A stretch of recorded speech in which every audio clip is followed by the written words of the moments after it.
Aham Brahmasmi.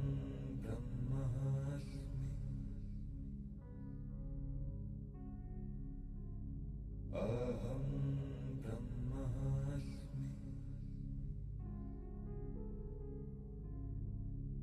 Aham Brahmasmi. En este video vamos a hablar sobre la importancia de la respiración. Y para eso voy a empezar con un cuento tradicional de la India, la cual nos va a especificar de qué se trata esto que se llama el arte de la respiración o el pranayama. Este cuento dice así: hace muchos siglos atrás había un primer ministro en una comarca muy importante en la India. Él había adquirido fama de ser muy solícito para con las demandas de las personas, estando siempre atento a los reclamos y necesidades de su pueblo. Se había granjeado el amor incondicional de toda esa comarca. En cambio, el rey, que se encontraba siempre ocupado en ciertas actividades con sus cortesanas, despilfarrando el dinero de la comarca, malversando los bienes de ese lugar, en una noche se reunieron los asesores del rey y le dijeron: Su Majestad, el pueblo ama incondicionalmente al primer ministro, pero andan hablando mal de usted porque dice que usted está despilfarrando las ganancias del trabajo del pueblo en fiestas, en sus cortesanas, y está adquiriendo una mala fama. Le sugerimos que se empiece a ocupar un poco más de su pueblo, de la comarca, y así comience usted otra vez a recobrar ese antiguo amor que tenía para con su gente. Pero como este rey era necio y ya se encontraba enviciado a través de sus fiestas, de su vida disipada, le dio al general de la Guardia Real la orden que apresasen al primer ministro y encerrasen en lo alto de una torre del palacio gubernamental y lo dejasen ahí sin agua, sin comida, hasta que él mismo termine muriendo. Debido a que esa noche el primer ministro no regresaba a su hogar, su esposa se sintió como extrañada de que su marido no llegaba a la hora habitual. Entonces ella, como buena mujer, intuyó que algo se encontraba mal. Entonces tomó uno de sus corceles, junto con un asistente que ella tenía, y se dirigió al palacio gubernamental, y una vez que llegó a la entrada del mismo, se encontró con dos de los guardias reales y preguntó por el paradero de su esposo. Ambos guardias, con miradas esquivas y respuestas un poco duras, le dijeron que no sabían nada sobre él. Ella se extrañó de la forma del trato que tenían para con su persona, ya que ella era la esposa del primer ministro y una persona muy conocida en la comarca. Ella quedó como reflexionando sobre la forma de responder de los guardias, entonces miró, se despidió cortésmente y se retiró. Como ella conocía perfectamente ese palacio de punta a punta a través de los años que ella visitaba a su marido y a través de los años de gestión de su esposo en esa comarca, comenzó a recorrer cada uno de los rincones de tal lugar. Y mientras iba recorriéndolo no encontraba a su esposo, hasta que en la última ala del palacio había una escalera que llevaba hacia lo más alto una torre y comenzó a subirla lentamente. Cuando llega a la última escalón, se encontraba una puerta de madera totalmente cerrada con candados y escuchó detrás de ella un sollozo como que alguien estaba experimentando algún tipo de sufrimiento. Entonces golpea la puerta y pregunta: ¿quién está ahí?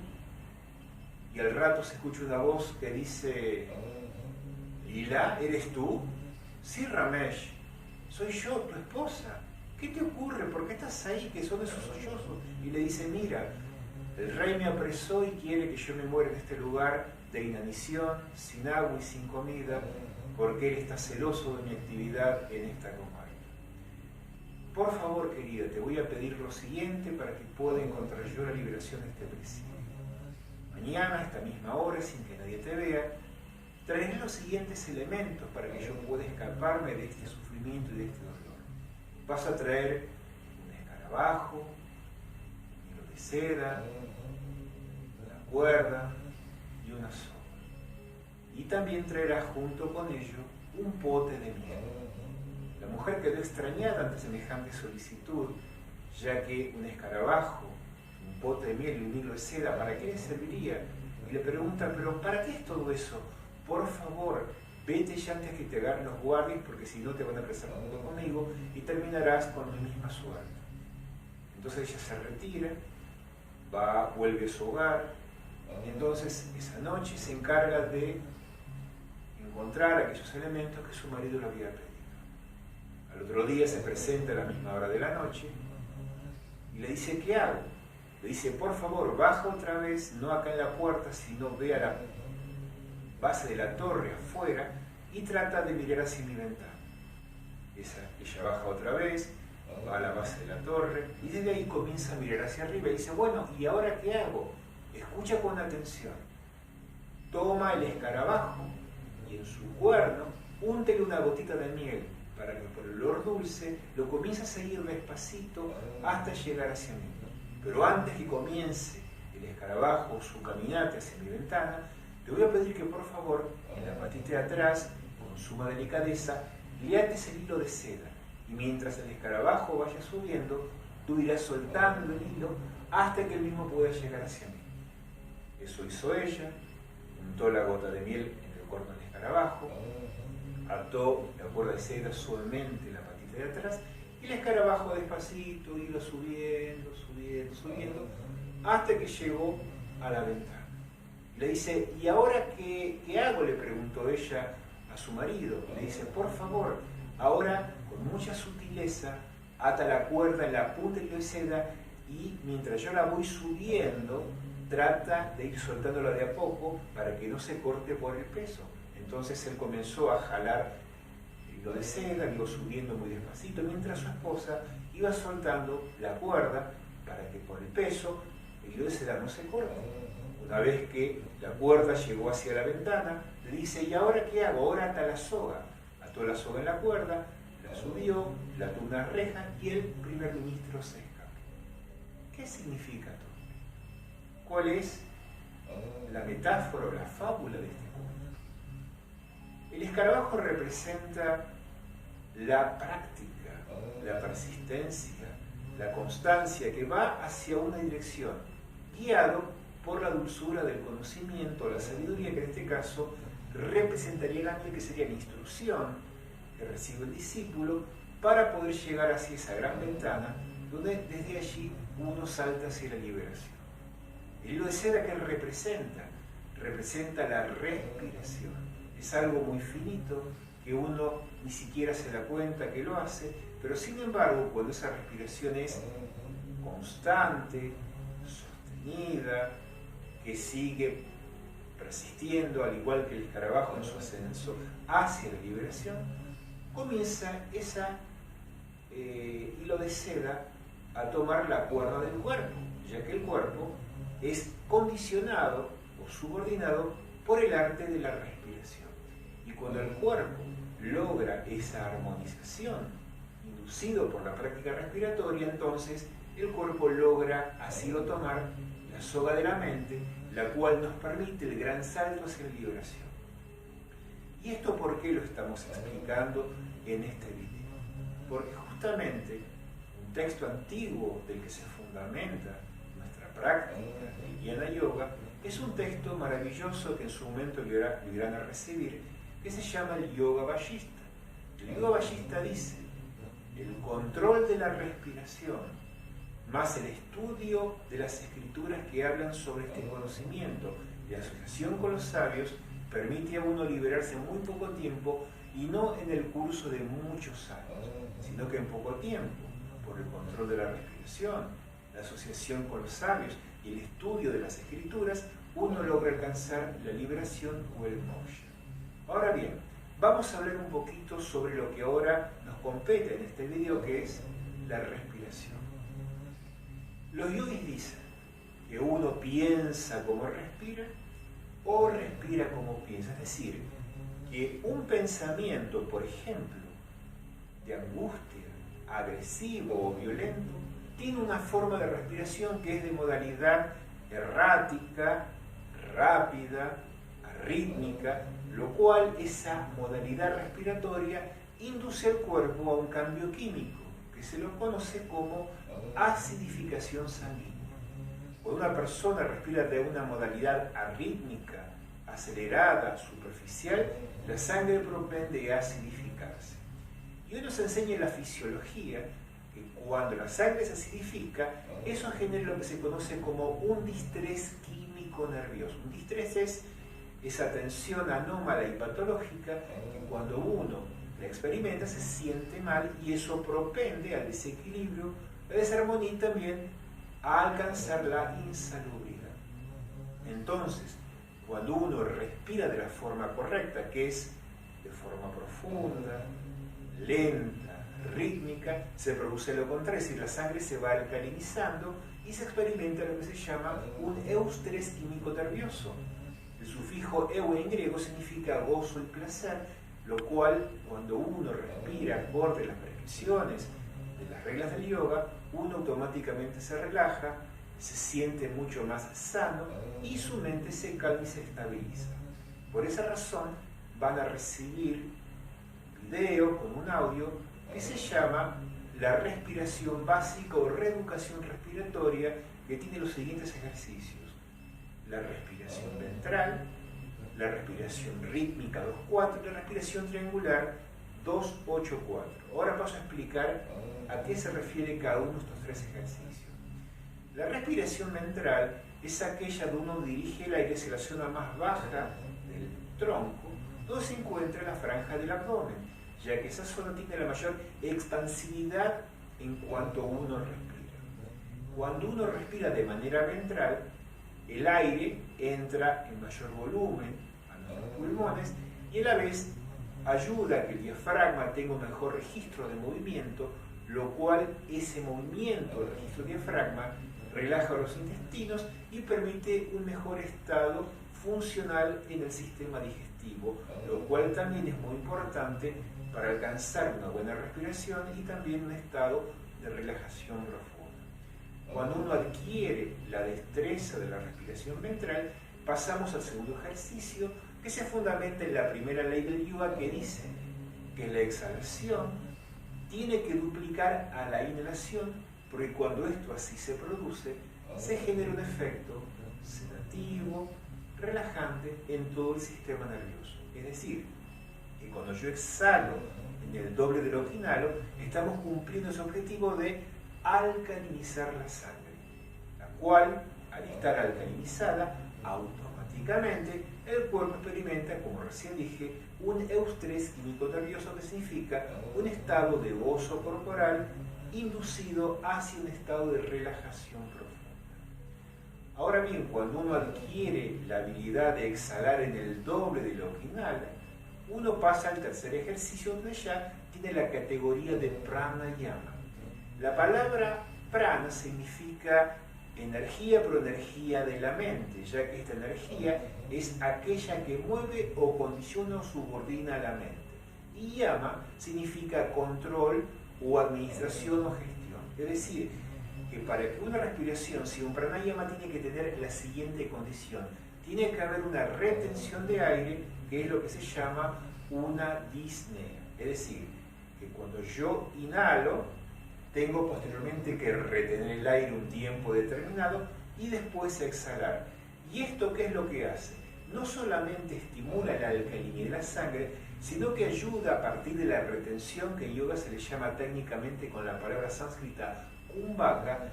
Yo comienzo en ese momento a tener un control sobre mi mente y mis pensamientos. Es decir, que cuando yo inhalo y retengo, la mente propende a estabilizarse y también se produce un fenómeno. La retención de aire induce a que el cuerpo se cargue de prana o energía. ¿Y qué es el prana específicamente? Hemos dicho que es la energía que condiciona o subordina la mente, pero esa energía universal o prana, que lleva diversos nombres en la tradición asiática, por ejemplo, chi en China, ki en Japón, y otros nombres más que se le dan en otras culturas, es cuando uno, al tomar el aire, ese aire al llegar a los alvéolos pulmonares, ahí se produce lo que se llama una descarga electrolítica, en el cual el aire en contacto con la sangre produce una serie de micro rayos voltaicos que son los que vitalizan al flujo sanguíneo, que después esa energía bioeléctrica la transmite a la célula produciendo una vitalización. Y ahora bien, ¿qué es específicamente esa descarga bioeléctrica? Cuando uno inspira el oxígeno, que es un gas, ese gas tiene implícitamente contiene lo que se llaman los cationes negativos atmosféricos o los iones negativos atmosféricos. Es una serie de partículas eléctricas que cuando entran por la nariz y llegan a los alvéolos, en ese momento, al tener un contacto con la sangre por un cambio químico de temperatura, se produce justamente esta descarga eléctrica, lo cual hace posible la vida y la existencia de este cuerpo. Es igual como la atmósfera. Cuando el clima se pone enrarecido por un excesivo calor, hay una propensión y un disparamiento, lo que se conocen como iones positivos atmosféricos, que son aquellos que producen los radicales libres, que produce ese malestar y la falta de aire en la atmósfera. Entonces la naturaleza, para compensar esa descompensación, empieza a producir una serie de cambios térmicos, produciendo nubes, donde a través de ese cambio entre lo caliente y lo frío se producen los famosos rayos. Esos rayos, cuando son disparados en la atmósfera y en la Tierra, liberan iones negativos atmosféricos, que son los iones salutíferos, que hacen que el aire se haga otra vez respirable y se siente uno otra vez vitalizado. La retención de aire, o vaca, ¿qué es lo que produce? Cuando yo retengo el aire, aumento esa posibilidad de flujo de descargas electrolíticas, lo cual al entrar en la sangre esa electrificación la lleva por las células, comenzando a vitalizar todo el cuerpo y a producir un cambio estructural, energético, en el cual me siento mucho más vitalizado, y eso al llegar al cerebro hace que las funciones corticales del cerebro, con sus diversas áreas de funciones, comiencen a conectarse una con las otras, produciendo un estado más integrador en el psiquismo. Por esa razón los yogis, de forma experiencial, no científica, se dieron cuenta que cuando uno retenía el aire, empezaba a producir cambios en las sensaciones físicas y también la mente comenzaba como a activarse y también la percepción o conciencia se iba expandiendo. Por esa razón, en nuestro yoga, antes de la práctica de la meditación, como explicamos en el primer video, se practica pranayama o respiración. Vamos a recapitular. Una práctica de nuestra escuela de Jnana Purnavaita Yoga tiene 5 angas o 5 partes. Primero está la relajación física, que es la limpieza fisiológica del sistema nervioso, una purificación, antes de empezar con la práctica en sí del yoga.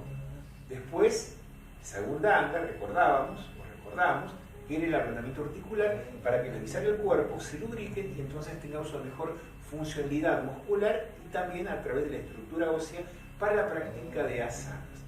Después que practicamos la técnica articular, viene en sí la práctica de las asanas, que son los movimientos del cuerpo, donde estas asanas son posturas que lo que hacen, gestionan el equilibrio hormonal, porque las posturas de yoga son de carácter endocrinológico. Recordemos que las hormonas son las mediadoras de la conducta y el comportamiento. Cuando hay un desfasaje hormonal, entonces la persona experimenta una emoción negativa o un estado psicológico alterado. Las asanas que lo que hacen es equilibrar la función cuerpo-mente a través de la mediación de las hormonas, para que esas hormonas en estado de equilibrio produzcan justamente ese estado de receptividad para que después, cuando empecemos a practicar las técnicas respiratorias, estas, al gestionar el control de la mente, nos ponga en la antesala de la vida contemplativa, que es el quinto anga, que es lo que se llama dhyana, o meditación o contemplación. Por esa razón, la respiración es muy importante, porque es aquella que nos permite el acceso hacia el mundo interior, y de esa manera, cuando uno se entrena en las prácticas respiratorias, hace mucho más viable y potable la práctica contemplativa.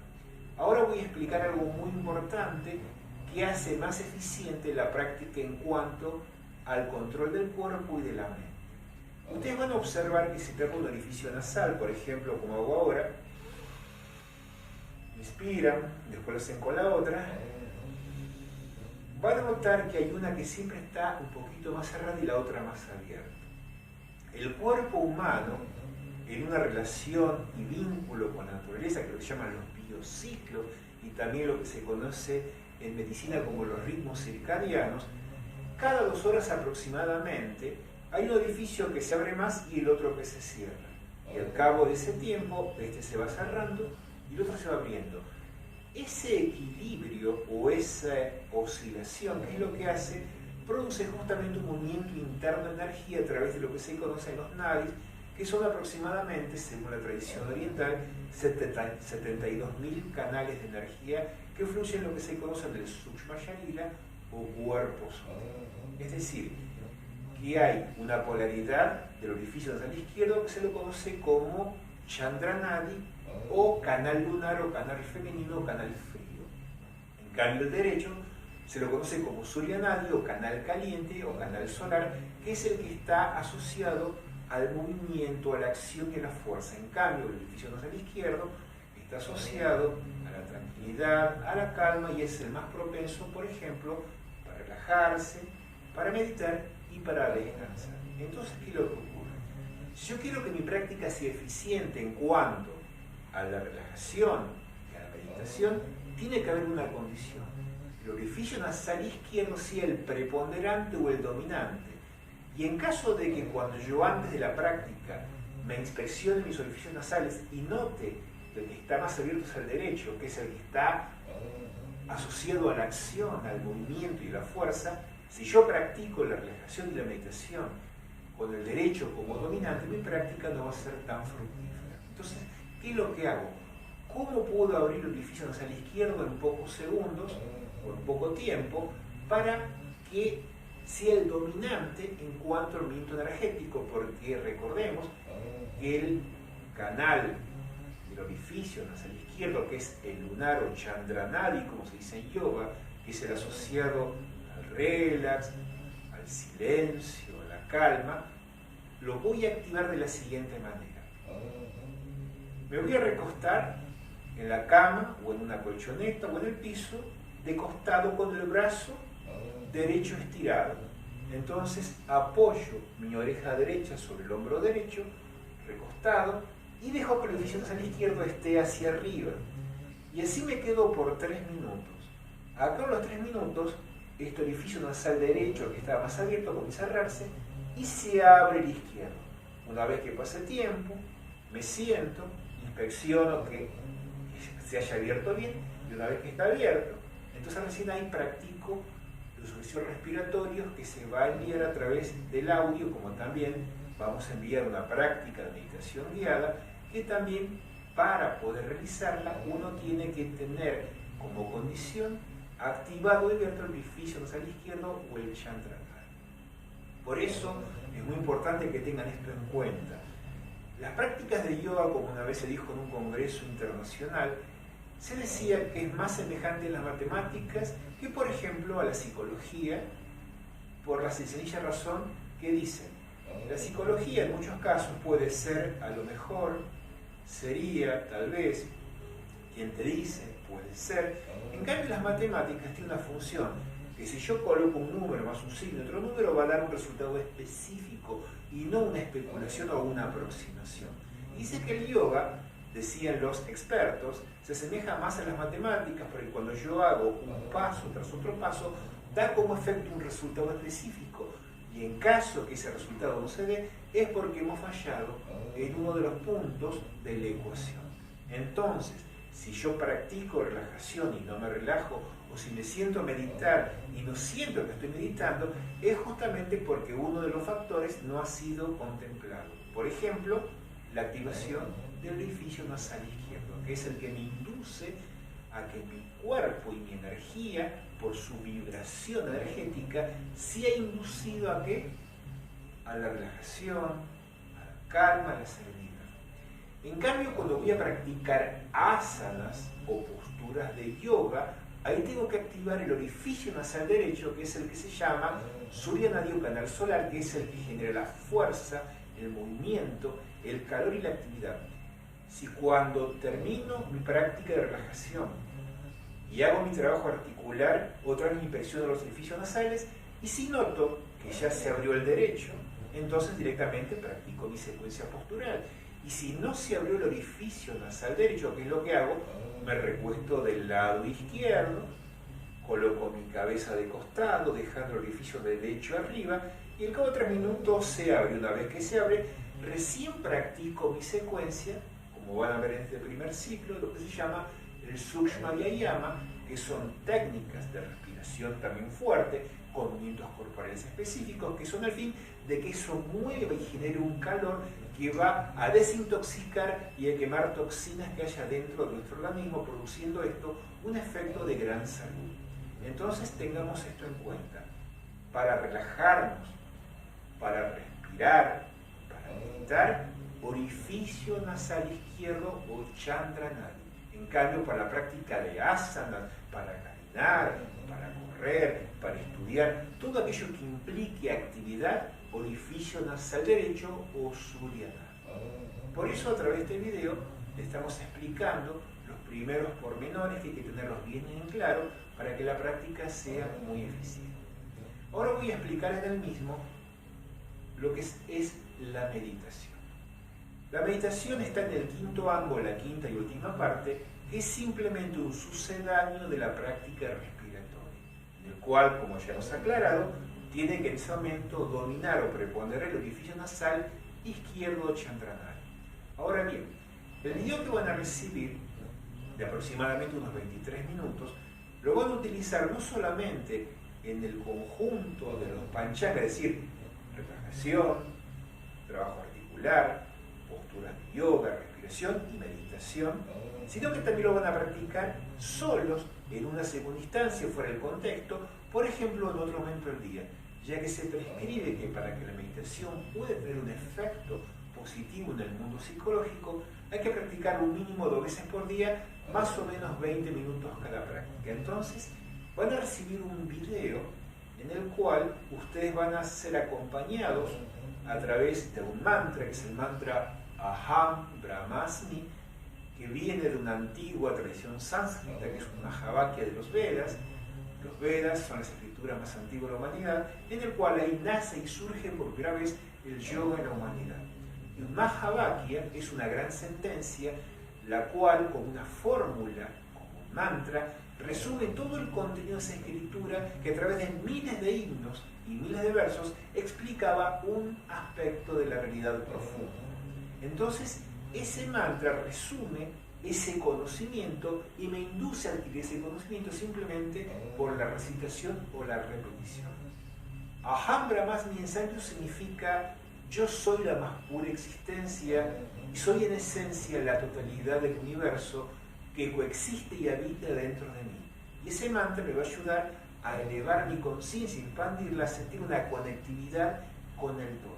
Ya que recuerden, como explicamos en el primer video, que la meta de todas las prácticas de yoga es alcanzar la vida contemplativa a través del instrumento y la práctica y la meditación. Es decir, todos los yogas que no mediten no son yoga, porque el yoga es el arte en sí de la meditación y todo yoga es en sí mismo samadhi, que es la experiencia mística de la iluminación, la experiencia de la totalidad. Entonces, ¿cómo se va a practicar esta meditación acorde al video que van a recibir?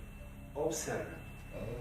Las manos tienen una serie de puntos energéticos que cuando uno las posiciona de manera específica, activan ciertas áreas del cerebro que me inducen justamente a desarrollar lo que se conoce como la concentración, haciendo que la mente sea unidireccional y pueda apuntar, al igual que el escarabajo, a alcanzar esa ventana última desde la cual sale toda esa liberación.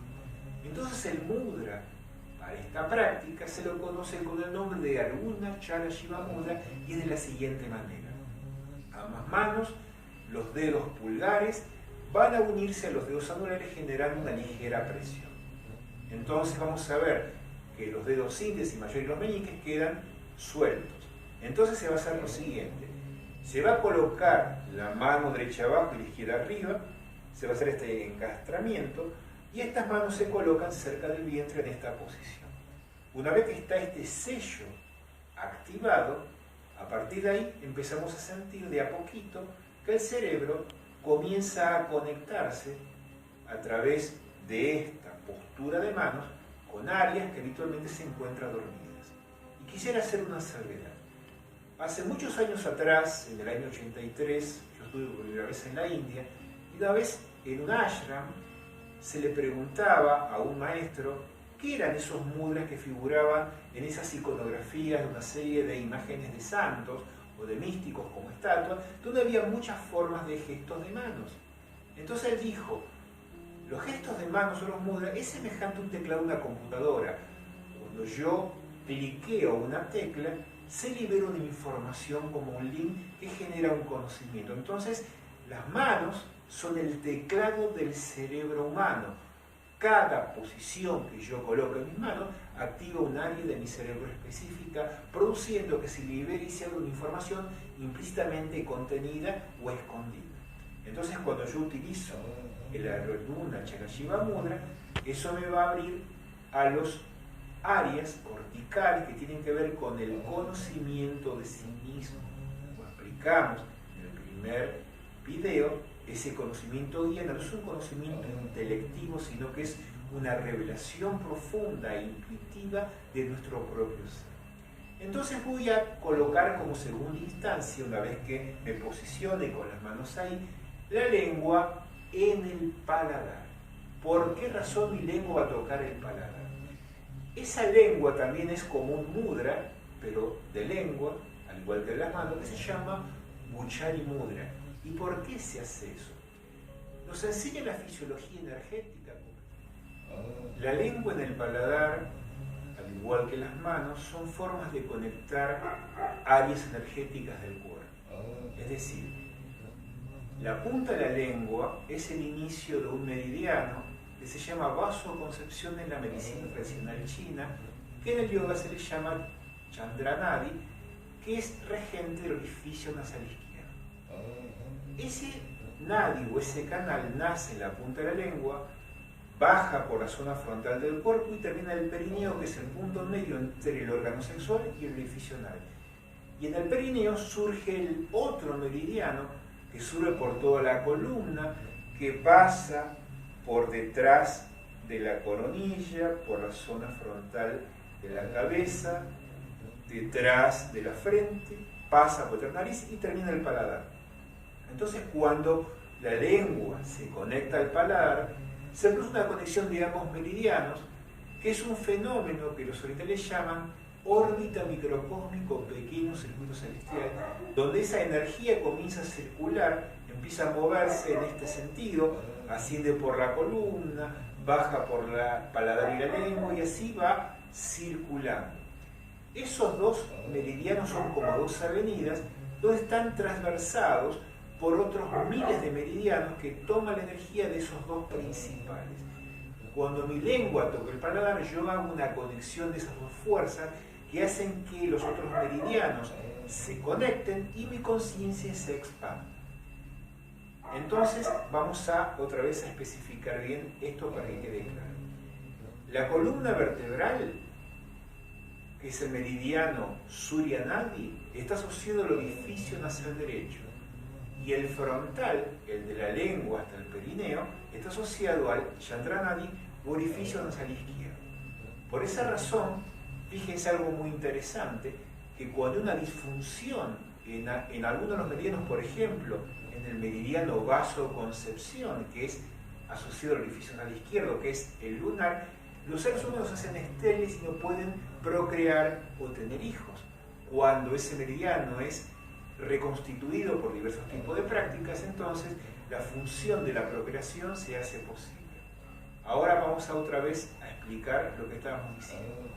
Cuando la lengua toca el paladar, conecta un sistema energético que hace que todos los meridianos del cuerpo comiencen a encenderse y la mente comience a conectarse con la totalidad, porque según se explica en la antigua medicina asiática, que los meridianos son canales psíquicos, es decir, que la energía de la mente viaja por esos canales y llega a diversos puntos o chakras que en el Ayurveda se les llaman puntos marmas, que es un lugar donde el inconsciente y la materia se encuentran. Es decir, que lo que se conoce como somatización es un movimiento de la energía a través de un nadi que llega a un punto específico del cuerpo y ese punto rige y controla diversos órganos. Entonces, cuando hay una disfunción mental, ese punto marma genera una anomalía, una enfermedad en el cuerpo.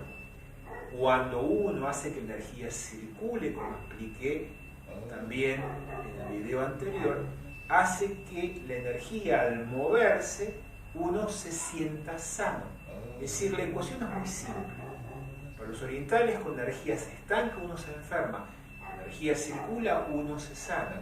Entonces la lengua en el paladar ayuda a que dos canales principales, como dos avenidas, se enciendan y estas avenidas den a sus calles transversales, que son los otros miles de nadis, su energía para que llegue a todas partes del cuerpo y produzca un estado de sanación. Y a la vez, cuando uno se está sanando, la conciencia expande y la primera percepción es la conexión con la totalidad. Por esa razón, en este video dejamos bien aclarado que la relajación, la meditación, se hacen con el orificio nasal izquierdo como regente. La postura de yoga o todo movimiento que signifique acción cinética se hace con el orificio nasal derecho. Pero en la meditación, solo en la meditación, la lengua toca el paladar para que ambos polaridades energéticas se unifiquen y se conecten. Y cuando la energía se conecta, la conciencia expande y uno llega así a la experiencia ultérrima del samadhi, que es la iluminación o la experiencia propia del ser. Con estas palabras doy por concluido este video como una suerte de especificación a lo que van a recibir, cosa que cuando reciban el video de la respiración y el video de la meditación ya sepan qué es lo que tienen que hacer en cuanto a los orificios nasales y sabiendo que en la meditación se adopta el Arunachala Shiva Mudra para que este mudra conecte y enciende las áreas corticales del cerebro y la lengua en el paladar haga que la energía interna comience a circular para que se expande en todo el cuerpo, ya que la conciencia tiene que llegar hasta la última célula, molécula y átomo de nuestro cuerpo. Muchas gracias.